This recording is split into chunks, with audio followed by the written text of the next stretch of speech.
રાજકોટ પાસે આવેલ કણકોટ ગામના કૃષ્ણનગરના સ્મશાનમાં દીપડો દેખાયો હતો। દીપડો દેખાતા સ્થાનિકોમાં ભયનો માહોલ જોવા મળ્યો છે। છેલ્લા એક અઠવાડિયાથી ગ્રામ્ય વિસ્તારમાં દીપડો દેખાવાની ચર્ચા વચ્ચે વન વિભાગે રેસ્ક્યુ અર્થે પાંજરો મૂક્યો છે। ત્યારે આ પહેલા પણ વાઘોદડ અને ખેડસરા ગામની સીમમાં દીપડો દેખાયો હતો। તેમ છતાં વન વિભાગ તેની પુષ્ટિ નહોતી કરી, જેને લઈને ગામના લોકોએ વન વિભાગની કામગીરી ઉપર પણ અનેક સવાલો ઉઠાવ્યા છે।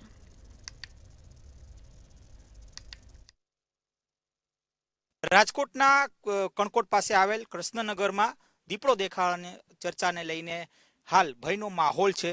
સીધા જ આપણે દ્રશ્ય દેખાડવા માંગીશ આ વિસ્તારના કે જ્યાં આ કૃષ્ણનગર છે અને આ કૃષ્ણનગરના સ્મશાનમાં જ દીપડો બેઠો હતો। સ્થાનિકોએ દીપડાને જોતા જ ક્યાંક વન વિભાગને જાણ કરી હતી। આપણી સાથે સ્થાનિકો છે કૃષ્ણનગર વિસ્તારના, એમની સાથે જ વાત કરીશું। શું નામ છે આપનું? મારું નામ લાલજીભાઈ વિરાણી।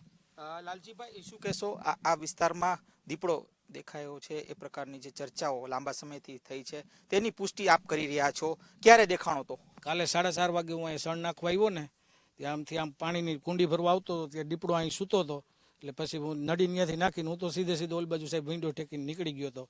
પછી અંદર હું થયું 15-20 મિનિટ કોઈને બોલાવ્યા ગામ લોકોને, પછી ફોરેસ્ટવાળાને, જોકે 15-20 મિનિટમાં એ લોકો મારતા ઘોડે આવી ગયા હતા તાત્કાલિક। 108ની જેમ આવ્યા। ખોટું ત્યાં છે તો ખરા બધા એકદમ, પણ હાથમાં નથી આવતો। ખાસ તો એક દી પહેલા મુંચકા વિસ્તારમાં દીપડો દેખાણો હતો એવી પણ ચર્ચા હતી, તો શું કહેશો? આ દીપડો છે એ જ દીપડો છે કે પછી 2-3 દીપડા આવી ગયા છે? કારણ કે વાગુદળમાં પણ દીપડો દેખાવાની ચર્ચા છે। સરસા વાગુદળ હતા, મુંજકા હતા। કાલે મેં અહીંયા જોયો। હવે એકને એક દીપડો છે કે બીજા એ બહુ ખબર નથી, પણ ડરનો માહોલ ઊભો થઈ ગયો છે ગામ લોકોને, ખેતીવાડીવાળાને બધાને પકડાઈ જાય તો સારું છે, ને નકર બધાને ડર બહુ લાગે છે। વન વિભાગે અહીંયા છે પાંજરું પણ મૂક્યું છે, શું કહેશો, ક્યારે પાંજરું મૂકવામાં આવ્યું? પાંજરું મૂકવામાં કાલે 7 વાગે પાંજરું, 6:30 વાગ્યામાં પાંજરું તો મૂકી દીધું હતું। વન વિભાગવાળા ઘણા લોકો આવી ગયા હતા, એ લોકોએ પેટ્રોલિંગ ઘણું કર્યું, પણ પછી એને નથી દેખાણો દીપડો। મને દેખાણો હતો પણ એ લોકોએ પેટ્રોલિંગ કર્યું પણ અંધારું થઈ ગયું હતું, એટલે પછી એને નથી દેખાણો। આપ શું કહેશો, શું નામ આપનું?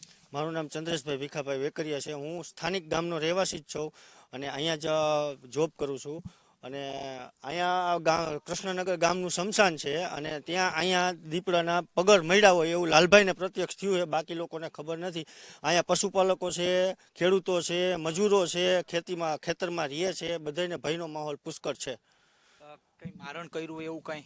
મારણમાં ખ્યાલ નથી, પણ અહીંયા જે ડિસ્ટ્રિક્ટ એરિયા છે એમાં એમ કહે છે કે 2 ભૂંડને મારી નાખ્યા છે, પણ ખ્યાલ નથી કારણ કે ત્યાં જવા નથી દેતા। પેટ્રોલિંગમાં કોઈ પણ પ્રકારનું હાલ અત્યાર સુધી દીપડો દેખાવાનું કંઈક શક્યતા દેખાઈ નથી રહી, પણ ગ્રામવાસીઓનું એવું કહેવું છે કે દીપડો છે તે દેખાયો છે અને આના જ કારણે ભયનો માહોલ છે। અને ખાસ તો ફોરેસ્ટ વિભાગે પાંજરું પણ મૂક્યું છે કે જેથી કરીને દીપડો આ પાંજરામાં પૂરાય।